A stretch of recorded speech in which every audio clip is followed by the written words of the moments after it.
জনবল সংকটে ভুগছে সৈয়দপুর রেল মেরামত কারখানা। প্রায় ৩,০০০ পদের বিপরীতে কর্মী মাত্র ৬৭৭ জন।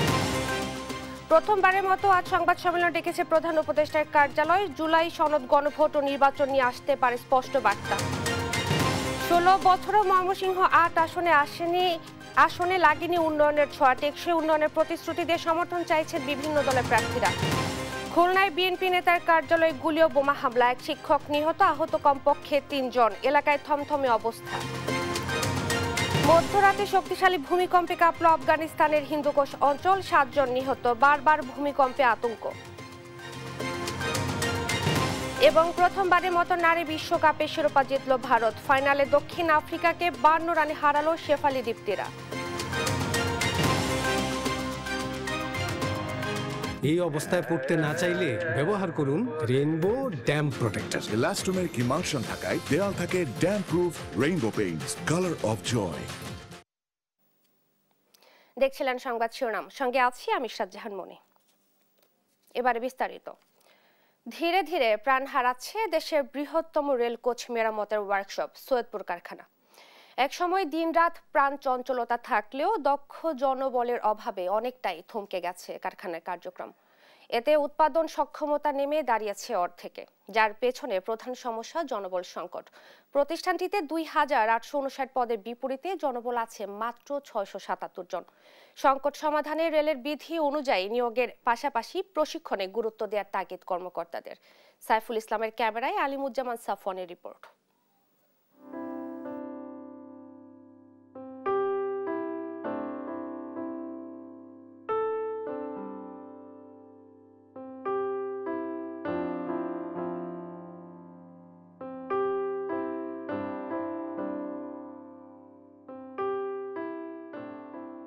দেশের প্রাচীনতম শিল্প প্রতিষ্ঠান সৈয়দপুর রেলওয়ে কারখানা, একসময় যেখানে কাজ করত ১০,০০০-এর বেশি শ্রমিক। ব্রিটিশ আমলে প্রতিষ্ঠার পর দিনরাত চলত রেলের মেরামত, রক্ষণাবেক্ষণ ও উৎপাদনের কর্মযজ্ঞ। তবে আধুনিকতার ছোঁয়া না লাগায় দিন দিন জৌলুস হারাচ্ছে ঐতিহ্যবাহী এই প্রতিষ্ঠান। সৈয়দপুর উপজেলার প্রাণকেন্দ্রে প্রায় ১১০ একর জমির উপর স্থাপিত এই কারখানায় রয়েছে ২৬টি ওয়ার্কশপ। প্রয়োজনীয় মেরামত শেষে সারা দেশে রেল কোচ ও ওয়াগন সরবরাহ করে এই প্রতিষ্ঠান। তবে রেলের প্রাণকেন্দ্র হিসেবে খ্যাত এই কারখানার প্রধান সমস্যা জনবল সংকট। আমাদের এখানে লোকবলের সংকট চরম সংকটের মধ্যে আছে। এই কারখানায় পুরাটাই লোকবলের সংকট আছে, তবে এখানে একটু বেশি। লোকবল কম, একদমই কম। এই ৩৪ জন লোক নিয়ে, এই স্বল্প লোক নিয়ে এই ওয়াগন মেরামত করতে আমরা হিমশিম খাচ্ছি। এ কারখানায় ২,৮৫৯ পদের বিপরীতে বর্তমানে কর্মকর্তা কর্মচারীর সংখ্যা মাত্র ৬৭৭ জন, যা মোট জনবল চাহিদার মাত্র ২৪%।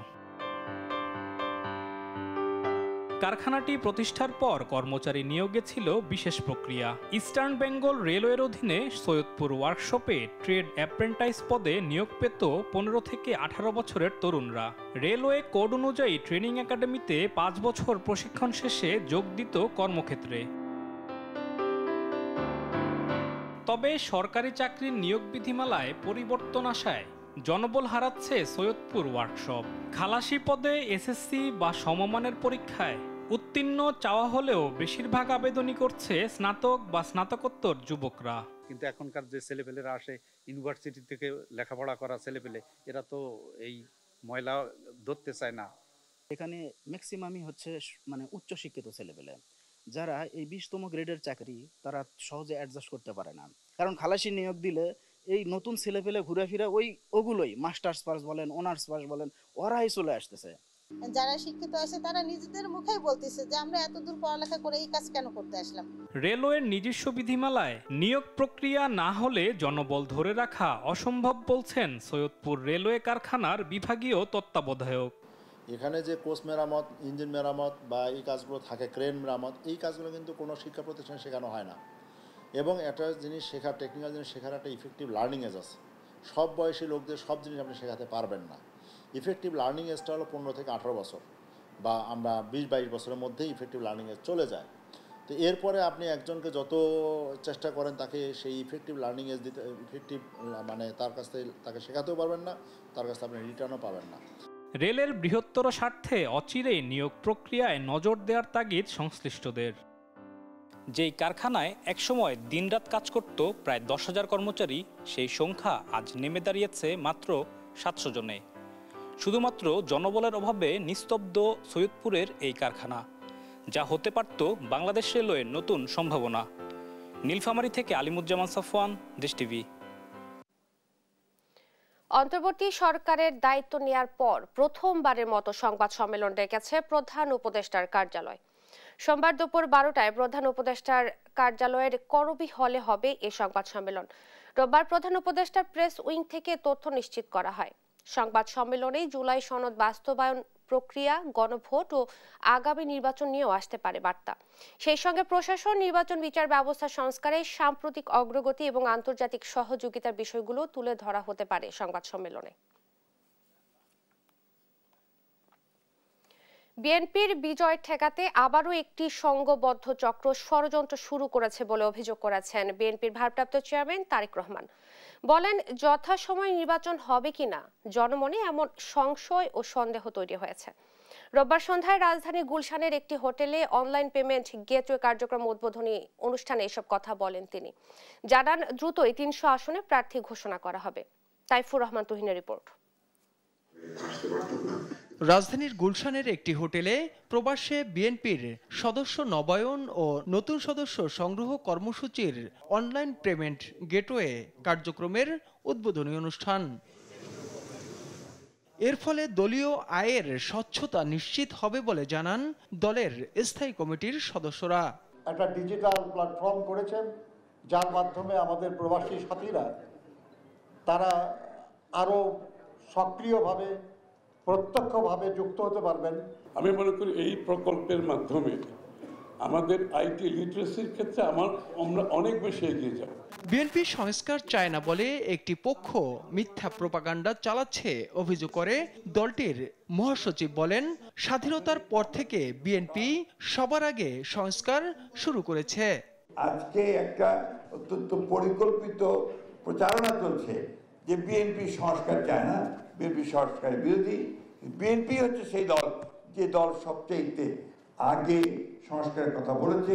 অনুষ্ঠানে লন্ডন থেকে ভার্চুয়ালি যুক্ত হয়ে আসন্ন জাতীয় সংসদ নির্বাচনে বিএনপির বিজয় ঠেকাতে আওয়ামী লীগের মতো আরেকটি সংঘবদ্ধ চক্র ষড়যন্ত্র শুরু করেছে বলে অভিযোগ করেন ভারপ্রাপ্ত চেয়ারম্যান তারেক রহমান। উদ্বেগ এবং আশ্চর্যের বিষয় হচ্ছে, ফ্যাসিবাদ মুক্ত বাংলাদেশেও বর্তমানে বিএনপির বিজয় ঠেকাতে সংঘবদ্ধ অপপ্রচার এবং অপকৌশল দৃশ্যমান হতে শুরু করেছে। নির্বাচন অনুষ্ঠান নিয়ে জনমনে সৃষ্ট সংশয়, সন্দেহ গণতন্ত্রের উত্তরণের পথকে হয়তোবা সংকটপূর্ণ করে তুলতে পারে। এ সময় দ্রুতই 300 আসনে বিএনপির প্রার্থী চূড়ান্তের ঘোষণা দেন তারেক রহমান। এতে অগ্রাধিকার পাবে আন্দোলন সংগ্রামে রাজপথে থাকা নেতারা। দল যাকে যে আসনে নমিনেশন দেবে বা দেয়, অনুগ্রহপূর্বক তাকে বিজয়ী করে আনার জন্য ঐক্যবদ্ধভাবে প্রত্যেকে বাংলাদেশ জাতীয়তাবাদী শক্তিতে বিশ্বাসী প্রতিটি মানুষ দয়া করে কাজ করবেন। নিজেদের বিরোধের সুযোগ যেন পতিত স্বৈরাচার নিতে না পারে সে বিষয়েও সবাইকে সজাগ থাকার আহ্বান জানান তারেক রহমান। যদি ঐক্যবদ্ধ থাকেন তাহলে কোনো ষড়যন্ত্রই বিএনপিকে জনগণ থেকে বিচ্ছিন্ন করতে পারবে না ইনশাআল্লাহ। তাইফুর রহমান তুহিন, দেশ টিভি, ঢাকা। রাজনৈতিক সংকট সমাধানে বিএনপিকে আলোচনার প্রস্তাব দিলেন জামাতের নায়েবে আমির ডাক্তার সৈয়দ আব্দুল্লাহ মোহাম্মদ তাহের। বলেন, মানুষ সমঝোতা চায়, বিএনপির সঙ্গে কোনোভাবেই বিরোধিতায় জড়াবে না জামাত। রোববার সন্ধ্যায় রাজধানীর আল ফালা মিলনায়তনে সমসাময়িক পরিস্থিতি নিয়ে সংবাদ সম্মেলনে এই কথা বলেন তিনি। নাইম আফসানের রিপোর্ট। রোববার রাজধানীর ইনস্টিটিউশন অব ডিপ্লোমা ইঞ্জিনিয়ার্সে 18 অক্টোবর থেকে 5 আগস্ট ফ্যাসিবাদের কালো থাবা ও আগামীর বাংলাদেশ চ্যালেঞ্জ শীর্ষক সেমিনারের আয়োজন করে জামায়াতে ইসলামী ঢাকা মহানগরী দক্ষিণ। এ সময় জামাতের নায়েবে আমির সৈয়দ আব্দুল্লাহ মোহাম্মদ তাহের অভিযোগ করেন, বিএনপি ভেতরে ভেতরে আবারও স্বৈরাচার হওয়ার চিন্তা ভাবনা করছে। বিএনপি ভিতরে ভিতরে আবার ফ্যাসিস্ট হওয়ার একটা খায়েশ আছে মনে হচ্ছে, যেই কারণে ফেসিজমের যে রাস্তা আমরা সংস্কারে বন্ধ করতে চাইছিলাম এগুলো আমরা বন্ধ করতে দিচ্ছে না। এ সময় কোনো রাজনৈতিক দলকে খুশি করা নয়, প্রধান উপদেষ্টার দায়িত্ব জনগণের ইচ্ছার প্রতিফলন ঘটানো বলে মন্তব্য করেন আব্দুল্লাহ তাহের।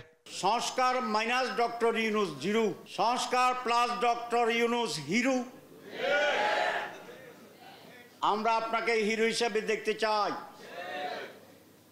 কারো চাপে আপনি মাথা নত করবেন না, কারণ চাপে যদি আপনি হেরে যান মহাবিপদ।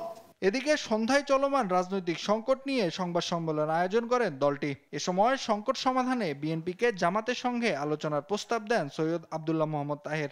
জামাত ইসলামী এবং বিএনপি যদি একটি সমঝোতার কাছাকাছি আসে, তাহলে বাকি যারা রাজনৈতিক স্টেক আছে আমরা তাদের সাথে আলোচনা করবো, একটা একদিন তখন এটা সার্বজনীন সকল দলের একটি মত স্থির হবে। এ সময় হেরে যাওয়ার ভয়ে বিএনপি নির্বাচনের আগে গণভোট চায় না বলেও মন্তব্য করেন জামাতের এই শীর্ষ নেতা। নাইম আফসান, দেশ টিভি, ঢাকা। আগামী 18 নভেম্বর চূড়ান্ত ভোটার তালিকা প্রকাশ করা হবে বলে জানিয়েছেন নির্বাচন কমিশন সচিব আক্তার আহমেদ। আরপিও সংশোধনের বিষয়টি আইন মন্ত্রণালয়ের উপর ছেড়ে দেওয়ার কথা জানিয়ে তিনি বলেন, সংশোধিত আরপিওর গেজেট না হলে রাজনৈতিক দলগুলোর সঙ্গে আলোচনা অর্থবহ হবে না। চলতি সপ্তাহেই নতুন দল নিবন্ধনের গণবিজ্ঞপ্তি প্রকাশের কথাও জানান ইসি সচিব। হাসান আল মাহমুদের প্রতিবেদন, জানাচ্ছেন এনআই নাহিদ। রোববার বিকেলে নির্বাচন ভবনে সাংবাদিকদের সঙ্গে কথা বলেন নির্বাচন কমিশন সচিব আখতার আহমেদ। পরিসংখ্যান তুলে ধরে তিনি জানান, দেশে এ পর্যন্ত প্রাপ্ত ভোটার 12,76,12,384 জন। চূড়ান্ত তালিকা মিলবে 18 নভেম্বর। চূড়ান্ত ভোটার তালিকাটা আমার যতদূর মনে পড়ে 18 নভেম্বর এটা প্রকাশ করা হবে। আগামী 16 নভেম্বর থেকে নির্বাচন কমিশনের নতুন অ্যাপের মাধ্যমে প্রবাসীরা ভোটার হতে পারবেন।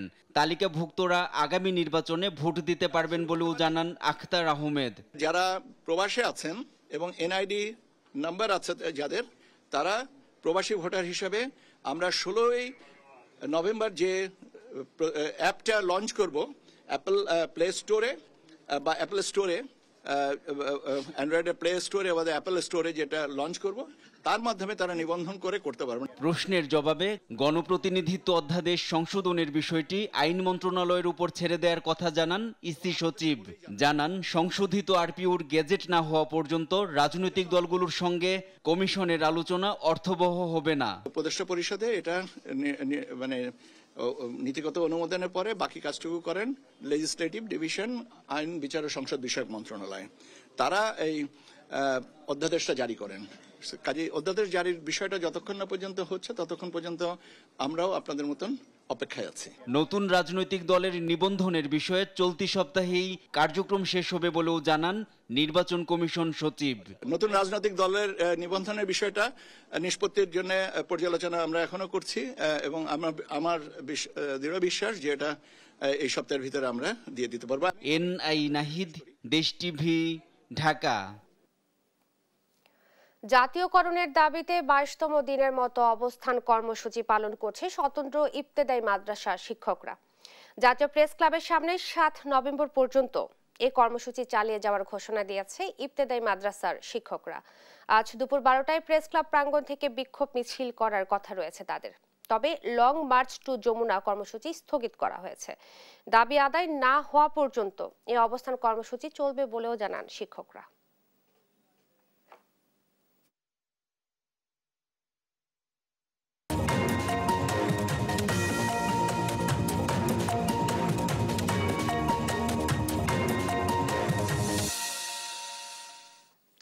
ময়মনসিংহ ৮ ঈশ্বরগঞ্জ আসনে বিগত 16 বছরে কাঙ্ক্ষিত উন্নয়নের ছোঁয়া লাগেনি। রাস্তাঘাট, অবকাঠামোগত উন্নয়ন না হওয়ায় অর্থনৈতিকভাবে পিছিয়ে রয়েছে উপজেলাটি। তাই নির্বাচনে টেকসই উন্নয়নের প্রতিশ্রুতি দিয়ে বিভিন্ন দলের প্রার্থীরা নেমেছেন প্রচারে। ইলিয়াস আহমেদের প্রতিবেদন, জানাচ্ছেন ফারজানা আফরোজ টুম্পা।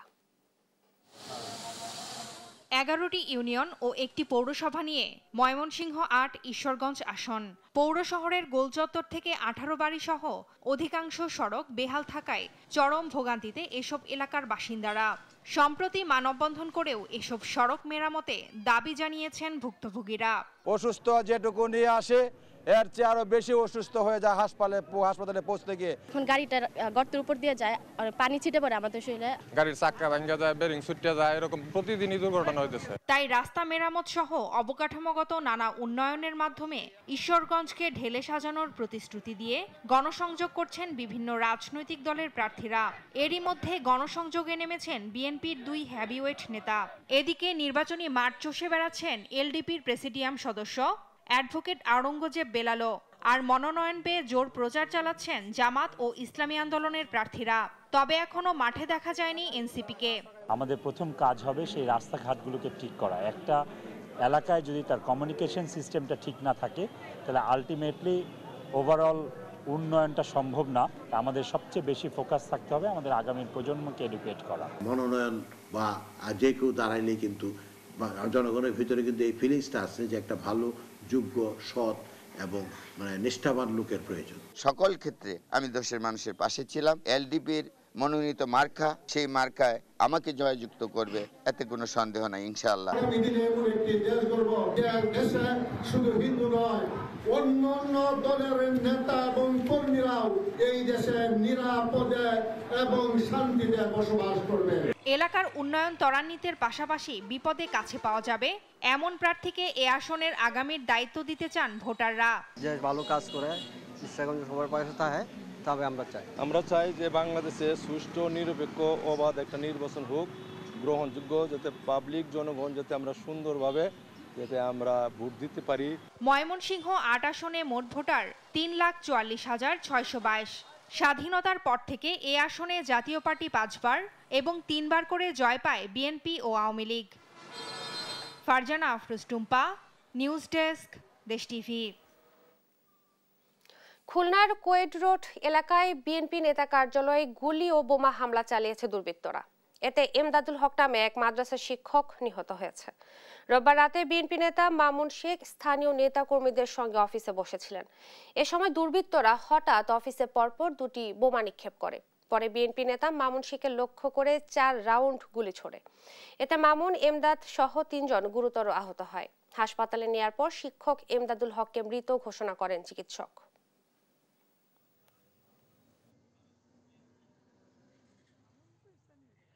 আমরা পাশের দোকানে চা খাচ্ছিলাম, হঠাৎ 2টা ককটেলের আওয়াজ শুনলাম। তখন আমরা একটু ধারে যাওয়ার চেষ্টা করি, তখন দিকে আবার 4 রাউন্ড গুলির শব্দ শুনি। তখন আমরা ধারে যাইনি, দূরে থাকি। যখন ওরা চলে যায়, যারা এই বোমাটমা মারছে, তখন তারা চলে যাওয়ার পর তখন আমরা ওইখানে যাই দেখি যে আমার স্যার নিচে পড়ে আছে। আমার এলাকায় কিছু ভাই ব্রাদার তারা ধরে গাড়িতে উঠাই দিল। এই 280 উঠে আনলাম, সে তো মারা গেল। গোয়েন্দা খবর থাকার পরও নিষিদ্ধ ছাত্রলীগের মিছিল ঠেকাতে ব্যর্থ হচ্ছে সাভারের আইন শৃঙ্খলা বাহিনী। ঢাকা আরিচা মহাসড়কে মিছিলের ভিডিও সামাজিক যোগাযোগ মাধ্যমে ঘুরে বেড়ালেও তা এআই প্রযুক্তি দিয়ে তৈরি বলে দায় এড়াতে চাইছে পুলিশ। তবে রাজনীতিক ও স্থানীয়রা বলছে ভিন্ন কথা। দেওয়ানি মনের রিপোর্ট। আজ 15ই আগস্ট বাঙালি জাতির জনক, হাজার বছরের শ্রেষ্ঠ বাঙালি বঙ্গবন্ধু শেখ মুজিবুর রহমানের 50তম শাহাদাত বার্ষিকী। ময়মনসিংহের আওয়ামী লীগের ব্যানারে শপথ গ্রহণের এই ভিডিও সাভারের বনগাঁ ইউনিয়ন আওয়ামী লীগের সাবেক সভাপতি ও ইউপি চেয়ারম্যান সাইফুল ইসলামের বাংলোবাড়িতে ধারণ করা হয়। গেল 15 আগস্ট শেখ মুজিবের মৃত্যুবার্ষিকীর দিন এই শপথ বাক্য পাঠ করেন আওয়ামী লীগের নেতাকর্মীরা। গত 28 অক্টোবর সন্ধ্যায় জাহাঙ্গীরনগর বিশ্ববিদ্যালয়ের প্রধান ফটকের সামনে ঢাকা আরিচা মহাসড়কে নিষিদ্ধ ঘোষিত সংগঠন ছাত্রলীগের নেতাকর্মীরা বিক্ষোভ মিছিল করেন। ঘটনার রেশ কাটতে না কাটতেই 31 অক্টোবর শুক্রবার দুপুরে সাভারের রেডিও কলোনি এলাকায় আবারও ঢাকা আরিচা মহাসড়ক আটকে বিক্ষোভ মিছিল করে ছাত্রলীগের নেতাকর্মীরা।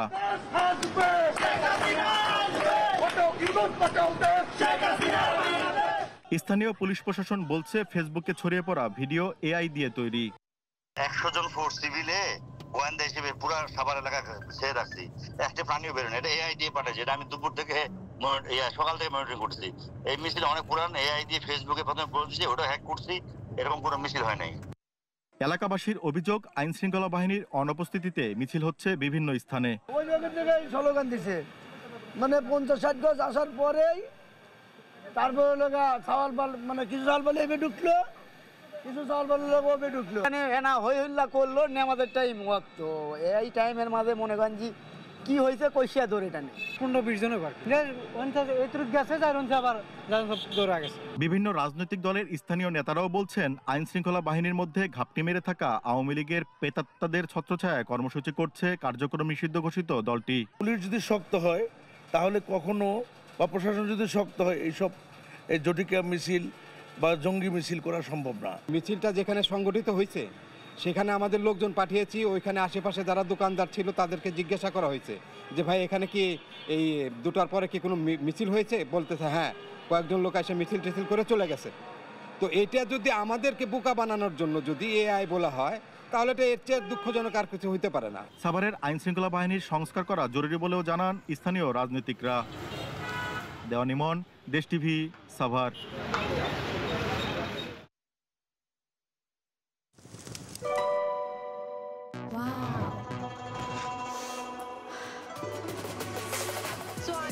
Thailand. Time for Thailand. Time for Tom Yum. Introducing Doodles. Tom Yum Shrimp Noodles. Doodles খান নাই তো noodles খান নাই। অক্টোবর মাসে দেশে প্রবাসী আয় এসেছে 256,34,80,000 মার্কিন ডলার, যা দেশীয় মুদ্রায় প্রায় 31,274,45,60,000 টাকা। রোববার বাংলাদেশ ব্যাংকের প্রতিবেদনে বলা হয়, গত অক্টোবরে বেসরকারি ব্যাংকগুলোর মাধ্যমে প্রবাসী আয় এসেছে 183,86,90,000 মার্কিন ডলার। রাষ্ট্রায়ত্ত ব্যাংকগুলোর মাধ্যমে এসেছে 47,78,70,000 ডলার এবং বিশেষায়িত ব্যাংকগুলোর মাধ্যমে এসেছে 24,02,50,000 ডলার। এছাড়া বিদেশি ব্যাংকগুলোর শাখার মাধ্যমে প্রবাসী আয় এসেছে 66,70,000 ডলার। তবে অক্টোবরে দেশি বিদেশি 7টি ব্যাংকের মাধ্যমে কোনো প্রবাসী আয় আসেনি।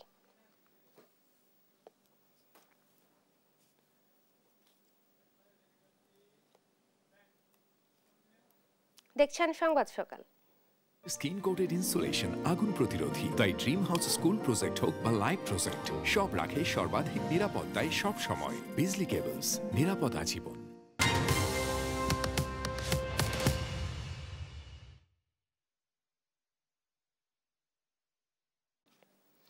কুষ্টিয়ার খোকসায় আওয়ামী লীগের এক সাবেক চেয়ারম্যানের অত্যাচারে অতিষ্ঠ এলাকাবাসী। বিগত 15 বছর ধরে দলীয় প্রভাব খাটিয়ে চাঁদাবাজি, দখলদারিত্বের মাধ্যমে এলাকায় গড়েছেন ত্রাসের রাজত্ব। তার অত্যাচারের প্রতিবাদ করলেই ছাড়তে হতো এলাকা, নয়তো হতে হতো খুনের শিকার। ভুক্তভোগীরা বারবার প্রশাসনের দ্বারস্থ হয়েও পাননি বিচার। নাহিদ হাসান তিতাসের রিপোর্টে বিস্তারিত। কুষ্টিয়ার খোকসা উপজেলার রতনপুর গ্রামের কৃষক জসিম শেখ অন্যায়ের বিরুদ্ধে প্রতিবাদ করাই 2021 সালে প্রকাশ্য দিনের বেলায় আওয়ামী লীগের সাবেক ইউপি চেয়ারম্যান আয়ুব আলী ও তার লোকজন রাস্তা থেকে তুলে নিয়ে যায় জসিমকে। পরে বাড়িতে আটকে রেখে নৃশংসভাবে পিটিয়ে হত্যা করা হয় তাকে। এ ঘটনার 4 বছর পেরিয়ে গেলেও ক্ষমতার প্রভাবে মূল আসামিরা এখনো ধরাছোঁয়ার বাইরে। এমন খুনের বিচার চান পরিবার। কাটামের সাথে ওই তেলীয় কাটা মারি বাতাস বাইরেছিল, ফুটে ফুটে আগিয়েছিল বলে আমার তো দেখাই নাই।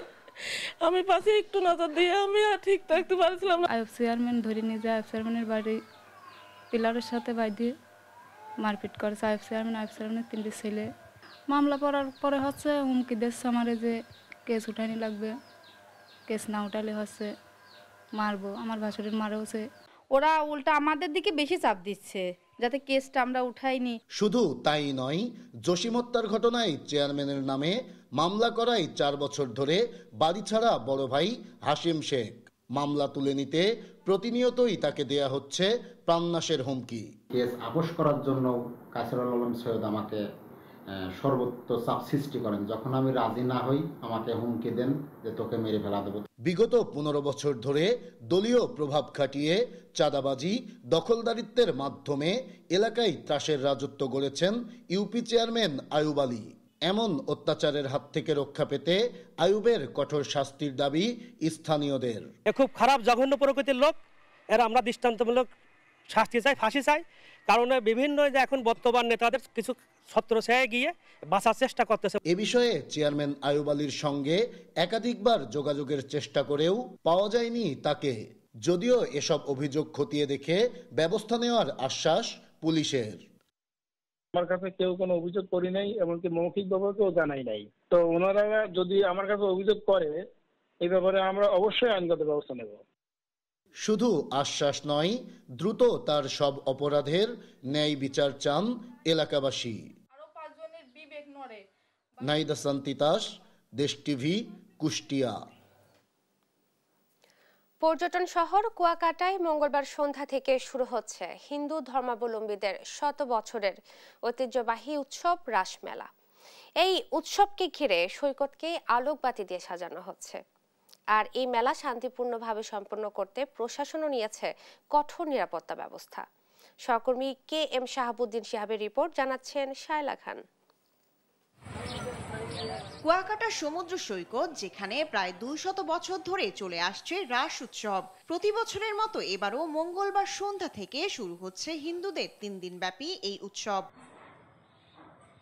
প্রতি বছর পূর্ণিমা তিথিতে শ্রীকৃষ্ণের স্মরণে রাসলীলা উৎসব পালিত হয়। সনাতন ধর্মাবলম্বীদের অন্যতম বৃহৎ এ উৎসব সময়ের সাথে রূপ নিয়েছে অনেকটা সার্বজনীন মেলায়। উৎসবকে ঘিরে ইতিমধ্যে শেষ মুহূর্তের প্রস্তুতি সম্পন্ন করেছেন স্থানীয় ব্যবসায়ীরা। আগামী উপলক্ষে আমরা অনেক আশাবাদী যে অনেক জ্যেষ্ঠ হবে, আমাদের বেচা কিনা ভালো হবে। রাস উপলক্ষে প্রতি বছর যে বেচা কিনা হয় ওই অনুসারে আমরা আইডিয়া করছি যে এবছর বেচা কিনা আলহামদুলিল্লাহ ভালো হবে। আর আমরা যতটা সম্ভব মালামাল আমরা আইনা রাখছি যথেষ্ট পরিমাণ। সনাতন ধর্মীয় অনুশাসন মেনে রাস পূজার যাবতীয় প্রস্তুতি সম্পন্ন হয়েছে বলে জানিয়েছেন আয়োজকরা। পূর্ণিমায় রাসলীলা, পুণ্য স্নান, পূজা এবং মেলার আয়োজন করা হয় প্রতি বছর মতো এবছর চলছে। মন্দিরের বিগ্রহের কাজও চলছে, প্যান্ডেলের কাজ চলছে। সেই সাথে সাথে জেলা প্রশাসন, পুলিশ প্রশাসন তাদের সর্বাত্মক কর্মসূচি তৈরি করেছে। 3 দিন ব্যাপী এই উৎসব নির্বিঘ্ন ও শান্তিপূর্ণভাবে সম্পন্ন করতে স্থানীয় প্রশাসন নিয়েছে বিশেষ নিরাপত্তা ব্যবস্থা বলে জানালেন উপজেলা নির্বাহী কর্মকর্তা। যারা পুণ্যার্থী আসে তারা যাতে নির্বিঘ্নে আসতে পারে, তাদের যেই ধর্মীয় কার্যক্রম তারা সম্পন্ন করতে পারে, সেই জন্য আমাদের মূল মন্দির এলাকায় সিসি ক্যামেরা থেকে শুরু করে আমাদের নিরাপত্তা বাহিনী, স্বেচ্ছাসেবক সবাই উপস্থিত থাকবে, সবাই থাকবে। এবং মঙ্গলবার সন্ধ্যায় অধিবাস ও প্রার্থনার মধ্য দিয়ে শুরু হবে রাস পূজার আনুষ্ঠানিকতা। আর বৃহস্পতিবার সকালে পূর্ব আকাশে সূর্যোদয়ের সঙ্গে সঙ্গে পুণ্য স্নান অনুষ্ঠানের মধ্য দিয়ে পরিসমাপ্তি ঘটবে রাসলীলা উৎসবের। শায়লা খান, নিউজ ডেস্ক, দেশ টিভি। জাটকা ইলিশ ধরায় 8 মাসে নিষেধাজ্ঞা দিয়েছে প্রশাসন। এ নিয়ে জানাতে সরাসরি যোগ দিচ্ছেন সহকর্মী KM শাহাবুদ্দিন শিহাব, নিষেধাজ্ঞায় জেলেরা কি বলছেন, কি জানতে পেরেছেন জানাবেন। ধন্যবাদ ইশরাত। 22 দিনের অবরোধ শেষ হতে না হতেই আবারও কিন্তু 1 নভেম্বর থেকে শুরু হয়েছে ঝাটকা ইলিশ ধরার নিষেধাজ্ঞা। যে নিষেধাজ্ঞাটা চলবে আগামী 30 জুন পর্যন্ত, দীর্ঘ 8 মাস এই নিষেধাজ্ঞাটা চলবে।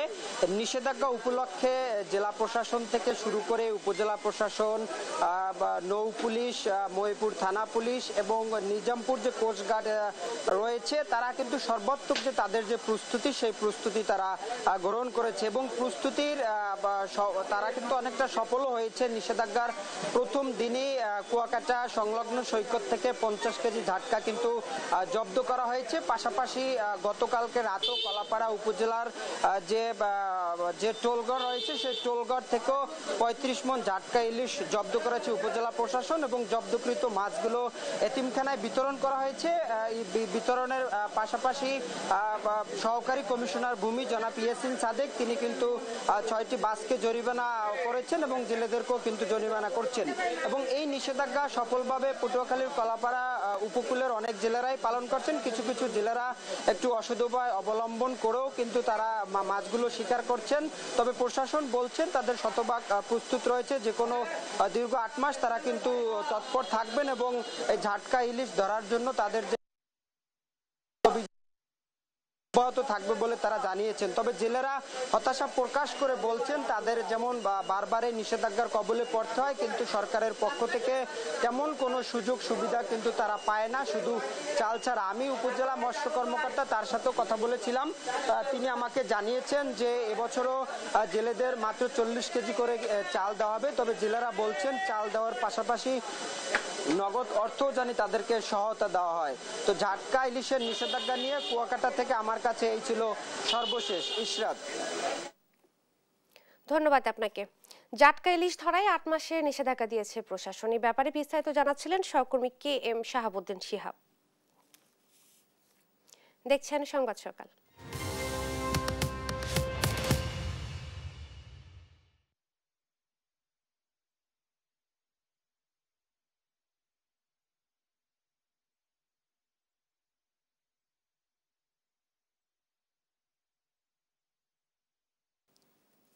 আন্তর্জাতিক প্রসঙ্গ। মধ্যরাতে 6.3 মাত্রার শক্তিশালী ভূমিকম্পে কাঁপল আফগানিস্তানের হিন্দুকুশ অঞ্চল। এতে প্রাণ গেছে 7 জনের, আহত 150 শতাধিক। আনুমানিক রাত 1টার দিকে মাজারি শরীফ শহরের কাছে খোম এলাকায় আঘাত হানে এই ভূমিকম্প।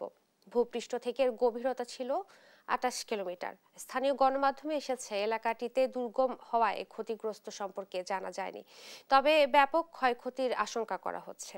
2 মাস আগে এই দেশটিতে স্মরণকালের ভয়াবহ ভূমিকম্পে প্রাণ হারান কয়েক হাজার মানুষ। বারবার ভূমিকম্পে আতঙ্কে বাসিন্দারা। ভারতের রাজস্থানে বাস লরি সংঘর্ষে বাসের 18 যাত্রী নিহত হয়েছে। আহত 3 জনকে নেওয়া হয়েছে স্থানীয় হাসপাতালে। স্থানীয় পুলিশ বলছে রোববার জয়পুর থেকে প্রায় 400 কিলোমিটার দূরে ফালুদি জেলায় পার্ক করা ট্রেলারের সঙ্গে বাসের ধাক্কা লাগার পর এই দুর্ঘটনা ঘটেছে। তবে বাসটি নিয়ন্ত্রণ হারানোর কারণে ধাক্কা লেগেছে কিনা এ বিষয়ে তদন্ত চলছে। এর মধ্যে ক্ষতিগ্রস্তদের পাশে থাকার আশ্বাস দিয়েছেন মুখ্যমন্ত্রী ভজনলাল শর্মা।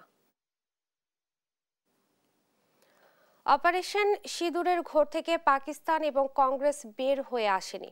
রোববার বিহার বিধানসভা নির্বাচনী প্রচারণার জনসভায় বিরোধী দলকে তীব্র ভাষায় আক্রমণ করেন ভারতের প্রধানমন্ত্রী নরেন্দ্র মোদী। রাষ্ট্রীয় জনতা দল আরজেডি ও কংগ্রেস জোটের মধ্যে বিরোধের কথাও বলেন তিনি। এদিকে নির্বাচনী প্রচারণায় মৎস্যজীবীদের সঙ্গে পুকুরে মাছ ধরতে নামেন বিরোধী দলীয় নেতা রাহুল গান্ধী। আরবিদ আফসারের রিপোর্ট। বিহারের বিধানসভার নির্বাচনী প্রচারণায় সাধারণ মানুষের মন জয় করতে নৌকা থেকে পুকুরে ঝাঁপ দিলেন বিরোধী দলীয় নেতা রাহুল গান্ধী। রোববার বেগুসরাই শহরে উপস্থিত শতাধিক মানুষের সামনে খেটে খাওয়া মৎস্যজীবীদের সঙ্গে ধরেন মাছও। ভিন্নধর্মী প্রচারণা নেট দুনিয়ায় নজর কেড়েছে সবার। রাহুলের সঙ্গে ছিলেন কংগ্রেস নেতা কানাইয়া কুমার ও বিহারের সাবেক মুখ্যমন্ত্রী মুকেশ সাহানি। মাছ ধরা শেষে বিরোধী দলীয় নেতার সঙ্গে ছবি তুলেন মৎস্যজীবীরা। এ সময় অর্থনীতিতে তাদের অবদানের প্রশংসা করেন কংগ্রেস নেতা। অন্যদিকে পাকিস্তানের সঙ্গে কংগ্রেসকে এক আসনে বসিয়ে জনসভায় বিরোধী দলকে তীব্র ভাষায় আক্রমণ করেছেন প্রধানমন্ত্রী নরেন্দ্র মোদী। টেনে আনেন অপারেশন সিঁদুরের কথা। ভারতীয় সেনাবাহিনীর সাফল্য সত্ত্বেও কংগ্রেস ও রাষ্ট্রীয় জনতা দল এতে অসন্তুষ্ট। অপারেশন সিঁদুরের সময়ে পাকিস্তানে যখন বিস্ফোরণ হয় তখন কংগ্রেসের ঘুম উড়ে যায়। এখন পর্যন্ত পাকিস্তান এবং কংগ্রেস অপারেশন সিঁদুরের ঘোর থেকে বের হয়ে আসেনি। একই সঙ্গে রাষ্ট্রীয় জনতা দল আরজেডি ও কংগ্রেস জোটের মধ্যে বিরোধের কথা তুলে ধরেন তিনি। মনোনয়নের আগের দিন কংগ্রেসের হাত থেকে মুখ্যমন্ত্রীর পদ রাষ্ট্রীয় জনতা দল ছিনিয়ে নিয়েছে। কংগ্রেস কখনোই চায়নি যে আরজেডি থেকে মুখ্যমন্ত্রী নেওয়া হোক। দুপক্ষের মধ্যে বিরোধ এত বেড়েছে যে নির্বাচন শেষে তারা একে অপরের মাথা ফাটাবে। এরা কখনোই বিহারের উন্নতি করতে পারবে না। এ পরিস্থিতিতে রাজ্যে নির্বাচনী হাওয়া অনেকটাই উত্তপ্ত হয়ে উঠেছে। নির্বাচন সামনে রেখে পুরোদমে প্রচারণা চালাচ্ছে দলগুলো। আরবিদ আফসার, নিউজ ডেস্ক, দেশ টিভি। সুদানে আরএফএস এর ভয়াবহ নির্যাতনের চিত্র সামনে এনেছে দারফুর ও এল ফাসের থেকে পালিয়ে আসা লোকজন।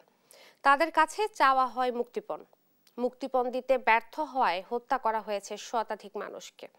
জাতিসংঘ বলছে কয়েকদিনেই বাস্তুচ্যুত 1 কোটির বেশি মানুষ। ফাতেমা তাসনিমের রিপোর্ট।